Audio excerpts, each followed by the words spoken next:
आज बहुत busy life हो गई। नमाज इज़ दी ओनली थिंग जो एक तो आपको इस बिजी लाइफ में स्ट्रेस रिलीज़ करवाएगी, आपका कुछ माइंड खुलेगा। एक तो इसके इतने फ़वाइद साइकोलॉजिकल हैं कि मेरा दिल नहीं करता। ये सवाल सबसे कॉमन आता है जब मैं नमाज की तलकीन करता हूँ, हर एंगल से यूथ को समझाता हूँ यूनिवर्सिटी टॉक्स में जाकर। 1440 का 50 या 75 क्या है? 5%, 4%, दैट्स इट। तो 4% भी अगर तुम अल्लाह को नहीं दे सकते, एक फ़र्ज़ काम नहीं कर सकते, तो फिर what is the purpose of life? यही जान अगर हम नमाज में लगाएं, अल्लाह अकबर, क्या मिल सकता है नमाज में। नमाज हमने यूँ पढ़नी है बस, वो जैसे रसूल ने भी बताया ना सल्लल्लाहु अलैहि वसल्लम ने, कि जैसे ठोंगे मारना, कि जो चीज़ आप कॉन्स्टेंटली करते हैं उसमें दिल लग जाती है। शुरू में मुश्किल होगी, हैबिट बनाने में टाइम लगता है। कुछ लोग को डर होता है कि यार नमाज अगर मैंने पढ़ना शुरू कर दी ना तो मेरे मज़े छूट जाएंगे या मेरे पे सख्तियाँ आने लग जाएंगी। अल्लाह अकबर। कुछ लोगों ने ये भी कहा कि हम इस बात से डरते हैं कि अगर हम नेक हो गए, हमें नॉलेज ज़्यादा आ गया, हम अल्लाह के करीब होने लग गए, हम नमाज़ें पढ़ने लग गए, तो हम पे सख्तियाँ शुरू हो जाएंगी, हम पे मुश्किलात आना शुरू हो जाएंगी। देखें, अगर आपका दोस्त नमाज़ पढ़ रहा है, आपकी कंपनी ऐसी है, तो आपके कम अज़ कम अनकॉन्शियस को मैसेज जा रहा है। मैं आपको अपने दोस्त की एक मिसाल देता हूँ। मेरे बहुत अच्छे दोस्त बचपन के फैसलाबाद से, मैं उनके साथ अक्सर जब बाइक चलाता था, ये 2010-11 की बात है, तो कभी उसे साथ ले जाना बुक्स ख़रीदने के लिए, वैसे ही जस्ट फॉर कंपनी। तो रास्ते में असर का टाइम हो गया, मगरिब का टाइम हो गया, बाइक रोकी मस्जिद के सामने और मैं नमाज के लिए जाता था और उसे कहता था आ जाओ, तो वो नहीं आता था, स्ट्रेट नो। और ये ख़ास लेवल का ढीठपन होता है कि आप मस्जिद के बाहर खड़े हैं और नमाज हो रही है और आप बाहर खड़े हैं, आप कहते हैं नहीं पढ़नी तो भाई नहीं पढ़नी। ये तो फिर बहुत मैसिव लेवल का ढीठपन। एनीवे, उस टाइम तो मुझे होता था ये होपलेस केस है, आता था कभी कभी दिल में और थोड़ा गुस्सा भी चढ़ता था, लेकिन एनीवे हिकमत दिखाई, अल्हम्दुलिल्लाह, दुआ भी की उसके लिए। आज ईयर्स डाउन द लाइन माशाल्लाह वो नमाज पढ़ता है, इनफैक्ट दाढ़ी है उसकी, दाढ़ी भी रख ली, नमाज भी पढ़ता है माशाल्लाह। तो इससे बड़ा फ़र्क पड़ता है कि अगर आपका कोई दोस्त पढ़ रहा है, आपकी कंपनी में या आपके एनवायरनमेंट में किसी ना किसी तरह एहतमाम है नमाज का, तो कम से कम आपके लाशऊर में एक टीचिंग जा रही है कि यार पढ़ रहा है, मेरी सेम एज ग्रुप का बंदा पढ़ रहा है, मुझे भी पढ़नी चाहिए, मेरी क्या टांगें टूटी हैं, व्हाट्स रॉन्ग विद मी, कि वो पढ़ रहा है तो मैं क्यों नहीं पढ़ रहा। बिल्कुल, ये बड़ी इंपॉर्टेंट एलिमेंट है। बल्कि ना कई दफ़ा ये होता है कि दावती में मैदान में कई बंदे जो नए नए आते हैं दीन की तरफ भी ना, तो वो क्या कर रहे होते हैं कि वो ये चीज़ नोटिस कर रहे होते हैं कि यार मैं इतनी इसे दावत दे रहा हूँ, मैं इसे ये कर रहा हूँ, मैं वो कर रहा हूँ, मैं इसके सामने ये भी कर रहा हूँ, लेकिन इससे कोई फ़र्क ही नहीं पड़ रहा, ठीक है। और वो एकदम से होपलेस होके ना जो है ना वो दूर हो जाते हो ऐसे बंदों के साथ। और समटाइम्स ये होता है वो बंदे कई जिनको आपको लगता है ना होपलेस केस है, उनके साथ आप बहस भी ज़्यादा, और वो आपसे बहस भी बहुत ज़्यादा कर रहे होते हैं। वो जो बहस कर रहे होते हैं ना, मैं अंदर उनकी साइकोलॉजी ये समझाना चाहता हूँ आपको कि वो अंदर से एक्चुअली में टर्मोइल के अंदर होते हैं। वो जो बंदा आपके साथ बहस कर रहा है ना इस क्वेश्चन में कि जैसे इसका कोई फ़ायदा नहीं है, इसका ये नहीं, वो एक इंटरनल टर्मोइल में ज़रूर है और वो चाह रहा है कुछ ना कुछ अपना सोल्यूशन चाह रहा है, अपने इंटरनल का ना वो सोल्यूशन बंदा चाह रहा है। बहस करना उसका एक डिफेंस, बिल्कुल उसका एक डिफेंस मैकेनिज्म है। और समटाइम्स ये होता है कि वो जब अकेला होगा ना अपने साथ, तो वो ये चीज़ें थॉट्स और रिफ्लेक्शन उसका हिस्सा बनती हैं, ये कभी नहीं जाती। और सेम केस जो हम कई दफ़ा समझते हैं कि यार मैं इतनी दफ़ा उससे कहा कि नमाज़ पढ़ने की तरह, अब मैं ज़रा वो डोंट डू दैट। बस उनके सामने अगर आप एक्शन करते जाओ, करते जाओ, डोंट स्टॉप। बिल्कुल, ठीक है ना। और उनके बारे में ना डिसहार्ट नहीं होना, ठीक है, चले नहीं आता कोई मसला नहीं, वैसे अपना दिल बढ़ा रखें तो आप खुद ही देखेंगे, विटनेस करेंगे ईयर्स डाउन द लाइन वो बंदा मोस्ट ऑफ द केसेस, यानी मेरी लाइफ हमें 2010-11 में एटलीस्ट मेरी जर्नी तब से स्टार्ट हुई थी 2009-2010 से, तो अब इस चीज़ को 12-13 साल हो गए, ठीक है। और कई दोस्त मैसिव लेवल में, बल्कि much of my friend list जो है ना, वो बाद में क्या हुई है कि वो टर्न हुई है ऐसे। और वो उनसे जो चीज़ें वो देखते थे, वो जो कहते थे, कुछ अप्रिशिएट करते थे, कुछ इग्नोर करते थे, लेकिन आज आके उन्होंने ये देखा कि यार ये दिस जो भी है, this is the right, totally relatable, बिल्कुल ऐसी है। देखें, आज दिस एक्सप्लेन्स कि बाप को नमाज क्यों पढ़नी चाहिए। कई घरानों में वाइफ्स पीछे पड़ी होती हैं, जो माएँ हैं वो पीछे पड़ी होती हैं अपने बच्चों के नमाज पढ़ो, लेकिन बेटा किसको देख रहा है? बाप को। बाप नमाज नहीं पढ़ रहा है। तो तो बहुत सीरियस मसला है, बहुत सीरियस मसला है। दोनों पेरेंट्स में से, मतलब यानी अगर दोनों पेरेंट्स में एक भी लैकिंग है ना, हाँ, तो वो उसका असर जो है ना वो बच्चा लेगा। डेफिनेटली। आप बच्चे को इस्लामिक स्कूल में भी दाखिल करा दें, जहाँ पे उसको नमाज की तलकीन की जा रही है, ज़बरदस्ती पढ़ाई भी जा रही है, लेकिन जब वो घर आएगा और अपने फादर को देखेगा तो जाहिर है उसको एक इनडायरेक्ट मैसेज तो जाएगा ना कि यार ये जो मेरा रोल मॉडल है, father is the role model of the house, तो ये तो पढ़ता नहीं, तो ऐसी क्या नमाज में जल्दी है कि मेरा बाप नहीं पढ़ा तो मैं क्यों पढ़ूं। सीधी सी बात है, अनकॉन्शियस को ये मैसेज जाएगा। बहरहाल उन लोगों की मैं तवज्जो यहाँ दिलाना चाहूँगा कि देखें, अक्लमंदी का मुजाहरा करें। आज बहुत बिजी लाइफ हो गई है। नमाज इज़ दी ओनली थिंग जो एक तो आपको इस बिजी लाइफ में स्ट्रेस रिलीज़ करवाएगी, आपका कुछ माइंड खुलेगा। एक तो इसके इतने फ़वाइद साइकोलॉजिकल हैं। दूसरा, नमाज अगर आप बच्चे को साथ ले जाएंगे, अपने बेटे को मस्जिद में, या उसको खड़ा करके साथ नमाज पढ़ेंगे, तो ये एक फादर सन बॉन्डिंग भी है, फादर चिल्ड्रन बॉन्डिंग का मौका भी नमाज में है आपके पास। इतनी कीमती चीज़ को कैसे बंदा इग्नोर कर सकता है। अच्छा, next one, this is the best one, कि मेरा दिल नहीं करता।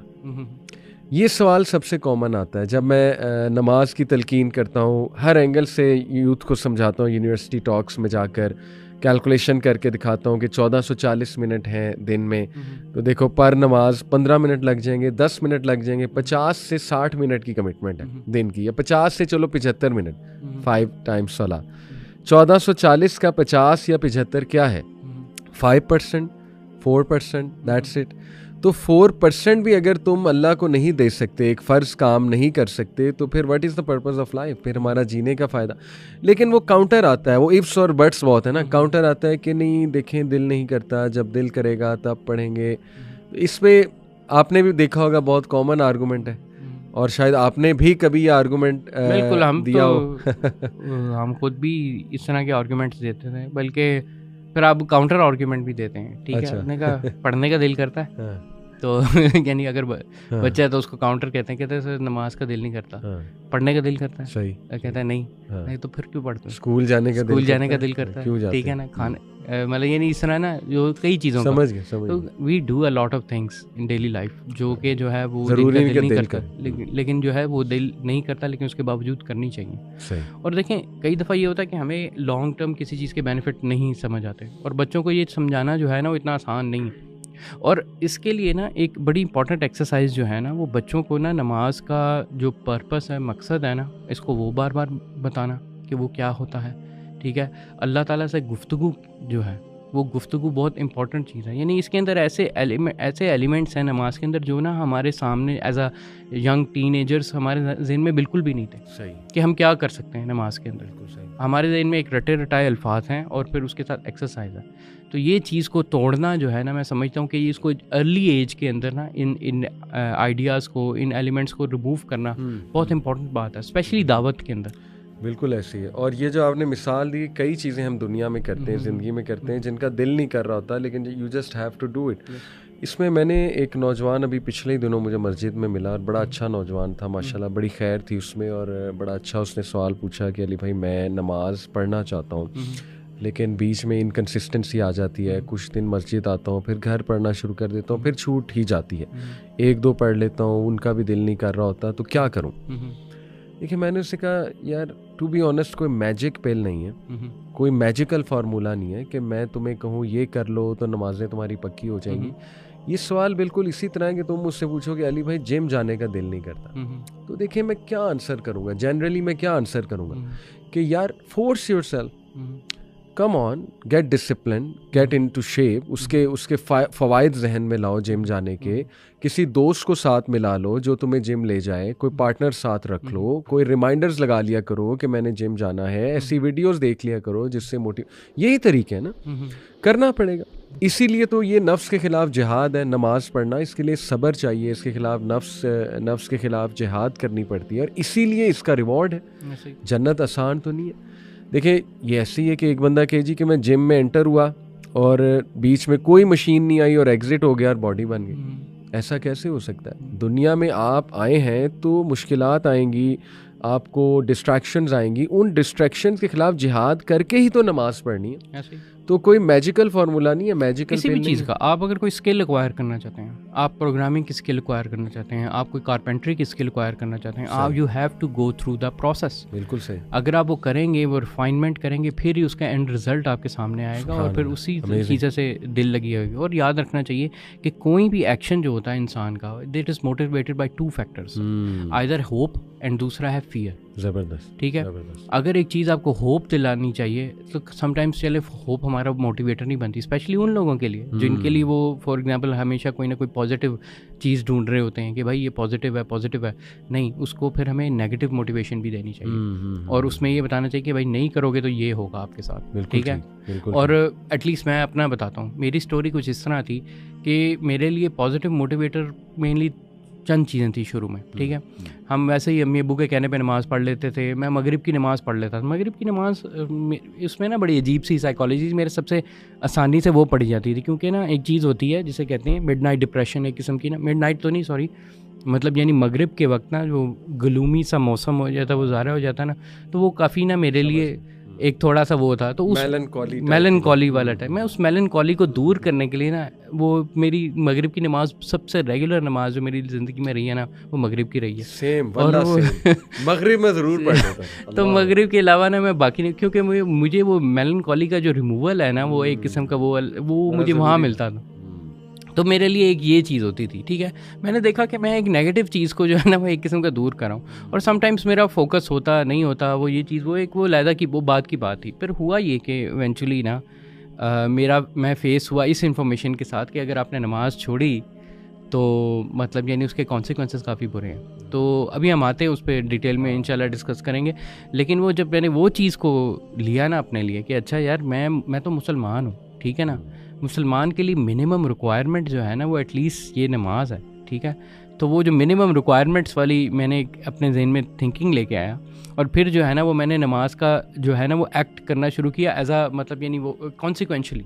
ठीक है, और जब मैं उस चीज़ को उस माइंडसेट में लेके आया ना, फिर मुझे एक मोटिवेशन मिली बाकी नमाज़ों के लिए भी, और अल्हम्दुलिल्लाह। और मुझे टोटल ना समटाइम्स लोग कहते हैं कि ये बहुत तेज़ी से हो जाता है, ऐसा नहीं हुआ था कि मुझे पूरा साल लगा था, मतलब यानी ऑल द वे फ्रॉम इशा टू फजर को अपना जमात के साथ बाद जमात नमाज को रेगुलर बनने के लिए आई टुक ए ईयर। अच्छा, हाँ, इस तरह करके। लेकिन मैं ये करा, और मेरी कोशिश ये थी कि बाद जमात नमाज यानी मेरा गोल ये था। लेकिन अगर वैसे जो नमाज़ें थी वो मैंने पहले पॉलिश कर चुका था, वो जल्दी पॉलिश हो गई थी 5 वक्त की जो है।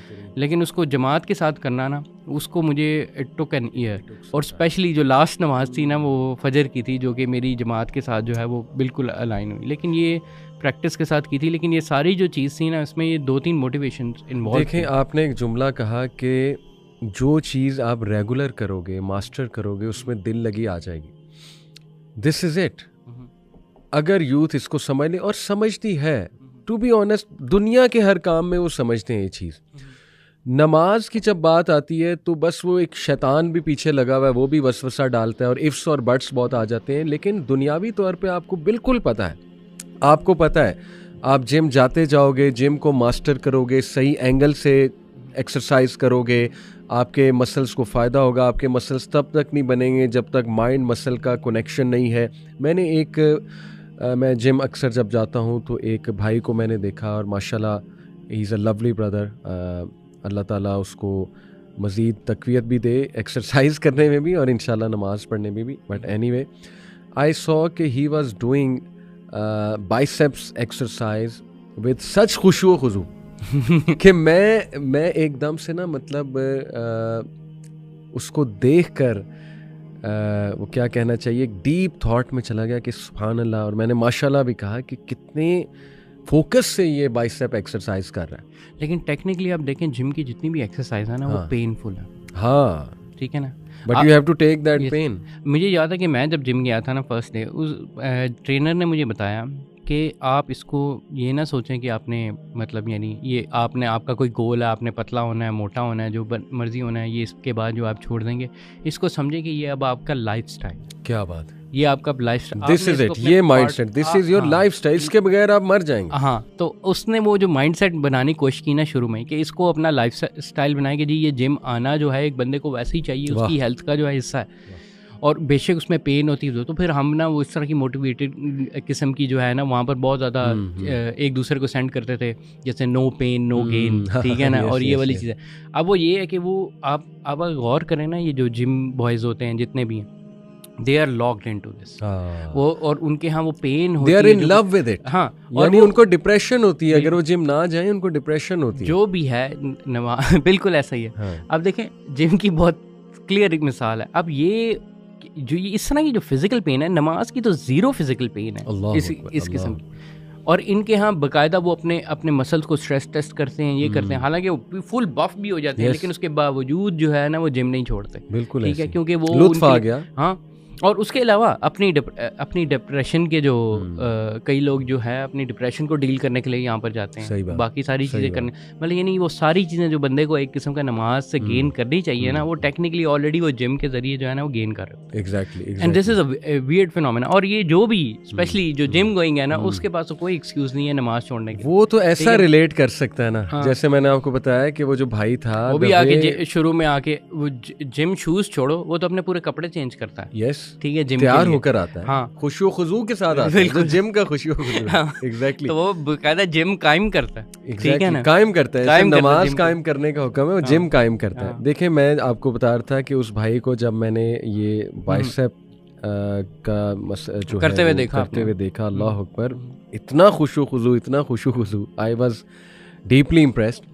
बट देन आई थॉट कि यार यही जान अगर हम नमाज में लगाएं, अल्लाह अकबर, क्या मिल सकता है नमाज में हमें। नमाज हमने यूँ पढ़नी है बस, वो जैसे रसूल ने भी बताया ना सल्लल्लाहु अलैहि वसल्लम ने, कि जैसे ठोंगे मारना, जैसे वो हैन का जिक्र है, चिकन हैन ठोंगे मारती है ज़मीन पे, वो चारा खाते हुए, जो भी खाते हुए बाजरा, तो इसी तरह नमाज में सजदे के वक्त उस तरह करना। तो देखिए उसमें जान क्यों नहीं है, उसमें खुशू खुजू क्यों नहीं ला रहे, जबकि पता है कि उसका रिजल्ट बहुत अमेजिंग है, उसका बल्कि इससे ज़्यादा थेरेप्यूटिक, ज़्यादा क्या मतलब मुकाबला ही कोई नहीं। जिम वर्सेस सलाह जो आप नमाज से ले सकते हैं। Anyway gym is highly encouraged, अच्छी बात है, एक्सरसाइज करनी चाहिए। तो देखें ये जो आपका एक जुमला है ना कि जो चीज़ आप कॉन्स्टेंटली करते हैं उसमें दिल लग जाती है। शुरू में मुश्किल होगी, हैबिट बनाने में टाइम लगता है। एक स्कॉलर ने एक जुमले में बहुत खूबसूरत बात कर दी, बल्कि इस चैप्टर को ही क्लोज़ कर दिया जो हम डिस्कशन कर रहे हैं। ही सेड कि तुम 30 से 40 दिन नमाज को पकड़ लो और उसके बाद नमाज तुम्हें पकड़ लेगी। यानी तुम 30 से 40 दिन नमाज ना छोड़ो और फिर नमाज तुम्हें नहीं छोड़ेगी। तो ये माइंड साइंसेस है, ये बाकायदा एक साइंटिफिक बात की उन्होंने, साइकोलॉजिकल कॉन्सेप्ट्स के थ्रू बात की। तो देखिए कोई जादुई फार्मूला नहीं है कि मेरा दिल नहीं करता। भाई दिल ऑफ कोर्स इसलिए नहीं करता, तुमने नमाज एक्सपीरियंस ही नहीं की। नमाज एक्सपीरियंस तो करो, फजर पे उठे ही नहीं कभी, तो दिल ना करना ये तो एक अजीब बात है ना, कि जिस बंदे ने एक्सपीरियंस ही नहीं किया तो वो ये कहे कि जी मेरा दिल ही नहीं करता। जैसे एक बंदे ने एक स्पोर्ट्स ही नहीं खेली और वो स्पोर्ट्स के बारे में कहे मेरा दिल ही नहीं करता स्पोर्ट्स करने का। करोगे तो दिल लगेगा ना, जैसे आपने कहा कि कॉन्स्टेंटली करोगे तो दिल लगेगी। तो ये तो चलें इसका आंसर हो गया, बहुत अच्छा आपने ये बताया। नेक्स्ट एक और बड़ा इंटरेस्टिंग आर्गूमेंट आता है, वो ये आता है कि मेरे कपड़े नहीं साफ। और ये यंगस्टर्स का सबसे बड़ा आर्गूमेंट होता है कि नहीं अभी मेरे कपड़े नहीं साफ है। कितनी बड़ी मिसकॉन्सेप्शन है। कपड़े नहीं साफ से आपकी क्या मुराद है, यानी कौन सी ऐसी गिलाजत लगी है कपड़ों में, अल्लाह माफ़ करे। कई लोगों को इस चीज़ का अंदाज़ा नहीं है कि, और मेरे ख्याल से सही तरीके से ट्रेनिंग भी नहीं हुई किसी बच्चों की ना, कि फॉर एग्जाम्पल अपनी सफाई किस तरह की जाती है, इस्लामिक सफाई किस तरह की जाती है। ठीक है, अगर कपड़े नहीं साफ़ होते तो कपड़े का मतलब ये होता है कि वो जो पोर्शन, जो सिर्फ जो गंदे वाला पोर्शन है, आपने बस उसको रिंस करना होता है और उसके ऊपर से गंदगी रिमूव करनी होती है, एंड दैट्स इट इज़ प्रेएबल। और गंदगी को हम यहाँ डिफाइन भी करते हैं, मिसाल के तौर पे पेशाब की छींटें हैं, सबसे ज़्यादा गंदगी तो यही हो सकती है ना। या चलो इससे भी नेक्स्ट लेवल, ऑल्दो मेरा नहीं ख्याल इस लेवल पे कोई गंदा रहना चाहता है कि एहतलाम हुआ है और वही वाली चीज़ आपने पहनी हुई है और उसको लेके वो स्पोर्ट्स कर रहा है, या तो कोई बहुत ही हाई लेवल का गंदा रहना चाहता है, तो अल्लाह माफ़ करे, हो सकता है ऐसा भी हो। लेकिन देखो इस तरह की भी गंदगी है तो उसको पानी से खुरच के इस तरह से साफ़ किया जा सकता है और नमाज पढ़ी जा सकती है। सहाबा क्या लिबास थे उनके, ये असहाबु सुफ़ा जो थे क्या लिबास थे उनके, एक चादर धोती की तरह और ऊपर एक चादर, दैट्स इट। और मिट्टी में लेटते थे, मिट्टी में बैठते थे, इवन कीचड़ लग जाती थी अक्सर, तो क्या मतलब है, वो ये कहते थे हमारे कपड़े नहीं ठीक। भैया आप साफ करो, आप नमाज पढ़ो, जिसने पढ़नी है वो पढ़ लेगा।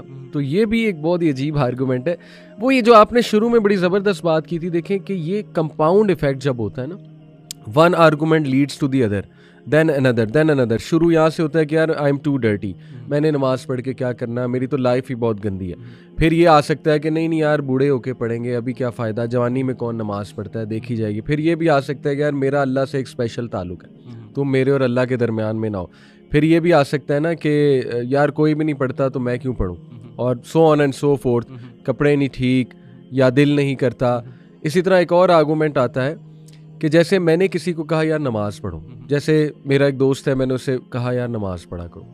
जैसे यूनिवर्सिटी में कई लोग हमें कहते हैं कि सर मेरा दोस्त है, मैं उसे बहुत कहता हूँ या कहती हूँ हॉस्टल में कि नमाज पढ़ो, उठो, नमाज का वक्त हो गया है। तो वो आगे से ये कहते हैं या कहती हैं कि देखो अब तो मैं बिल्कुल नहीं पढ़नी, पहले तो शायद मैं पढ़ लेती, अब मैंने इसलिए बिल्कुल नहीं पढ़नी क्योंकि अब मैं तुम्हारे लिए पढ़ूंगा।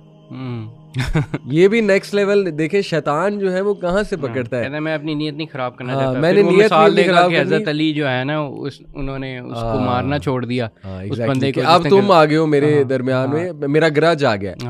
तो वो कहते हैं नहीं जी, देखिए जब तक दिल से नहीं उठेगी ना, जब तक मैं अल्लाह के लिए नहीं करूंगा तब तक मैंने नहीं पढ़ना। अल्लाह के बंदो, और शैतान आपको घेरता रहेगा, ठीक है ना, और आप जो है कभी भी अल्लाह के आगे खड़े नहीं होगे, यहाँ तक कि आपकी कब्र तक आप पहुँच जाओ।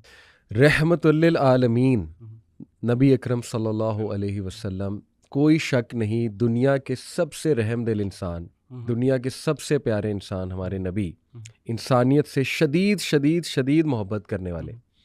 वो ये कह रहे हैं कि मेरा दिल करता है जब नमाज खड़ी हो, मेरा ये दिल करता है कि मैं अपनी जगह के इमाम को मुकर्रर करूं, लकड़ियां जमा करूं, उन्हें आग लगाऊं और उन लोगों के घरों को जाकर जला दूं जो नमाज में मौजूद नहीं है, उन मर्दों के घरों को आग लगा दूं जो नमाज में मौजूद नहीं है।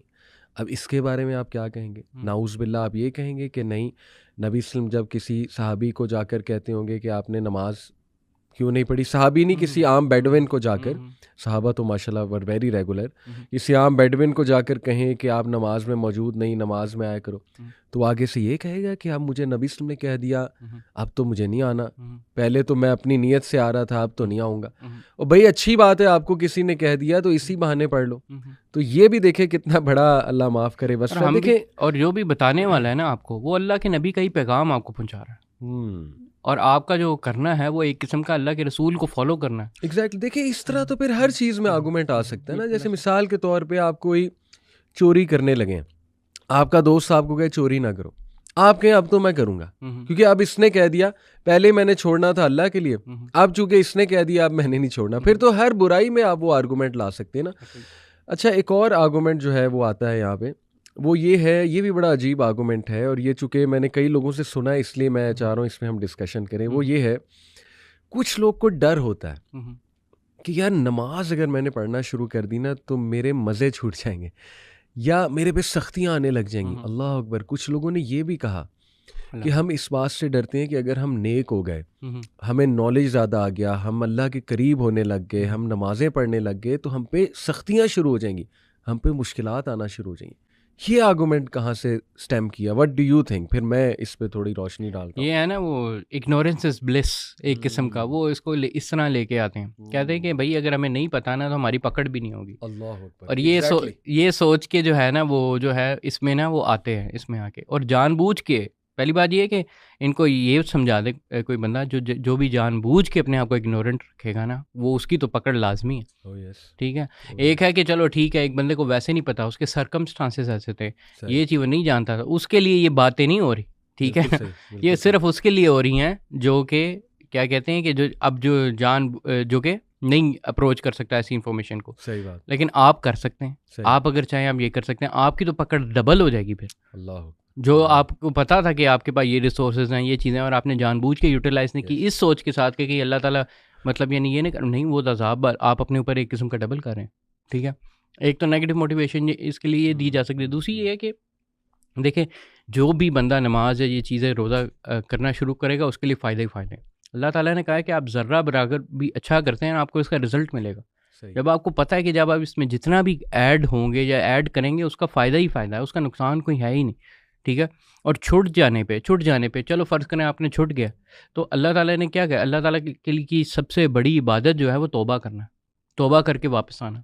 और अगर आप तौबा करके वापस आते हैं अल्लाह के पास, बार-बार तौबा करते हैं, बार-बार गुनाह करते हैं, ये सबसे बड़ी इबादत का ज़रिया ये है। सुभान अल्लाह, सुभान अल्लाह। तो और बाकायदा वो जो हदीस में भी आता है कि जो बंदे गुनाह नहीं करेंगे और कभी तौबा ना करें, अल्लाह ताला ऐसे लोगों को जो है वो ख़त्म कर दें। अल्लाह और ऐसे लोग को ले आए जो कि आएँ, गुनाह करें। और देखें हज़रत आदम की जो पूरी स्टोरी है वो क्या है कि इंसान जो है वो भूलेगा और वो गुनाह करेगा और फिर वो तौबा करेगा। अगर वो ये आखिरी तौबा वाला काम नहीं करता ना, तो वो फिर शैतान है, अल्लाह। ठीक है? वरना जो है वो जो तौबा करना आपका part of your being human है, ठीक है? तो ये चीज़ कभी, ये बिल्कुल गलत आर्गुमेंट है कि फॉर एग्ज़ाम्पल कि जी अगर हमें पता नहीं है तो हम नहीं करेंगे या हमें पकड़ नहीं होगी, ये बिल्कुल गलत और बातिल किस्म का आर्गुमेंट है।